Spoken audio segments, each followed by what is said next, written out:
magtatrabaho abroad. Pero hindi sa lahat ng pagkakataon kailangang umalis ng bansa. Ang good news, may pagkakataong mapalawak ang kakayanan at maiangat ang sahod at pamumuhay kahit nandito lang sa Pilipinas at nagseserbisyo sa kapwa Pilipino. Alamin ang mga oportunidad para sa mga caregiver dito sa sarili nating bansa sa hanap buhay. 79 na scholars ng kursong caregiving ang nakapagtapos kamakailan. Isa rito si Marian na mahigit 2 dekada ng laman ng kalsada bilang vendor. Dati kasi sobrang ang init sa kalsada. Lagi kaming inahabol ng MMDA kasi illegal nga kami. Pero ngayon wala nang pagtakbo. Ang sarap ng nag-aalaga ng pasyente mo. Nakikita mong nare-recover sila, gumagaling. 4 man ang anak, sinikap ni Marian na matapos ang kurso. Pagmamalaki mo kasi very professional, tapos yung nag-aalaga ka. Ang alam ko lang, gusto kong bumangon ulit.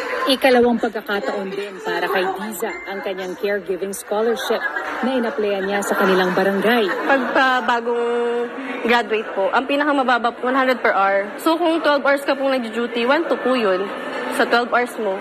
Not bad na po. Kumbaga kung sa office ka, di ba minimum lang po tayo.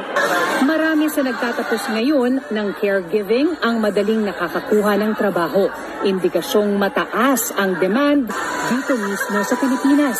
Humigit kumulang 1,000 piso ang starting salary kada araw, pero maaaring tumaas habang nadadagdagan ang work experience. One of our graduates, nag-sat down siya for assessment today, kinabukasan, na-hired siya. With local lang din po, nagre-range siya ng 2,500. May iba namang caregiver na kumukuha pa ng dagdag na training para mag-level up bilang nursing attendant.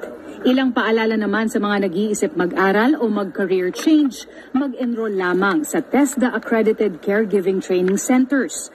Kasi po, ang hahawakan natin buhay. So, punta po sa Accredited Training Center and then ihanda yung sarili. Kaya ko na ba? Yung unawain yung pasyente. 7 buwan ang buong training kasama na ang assessment para sa TESDA certification.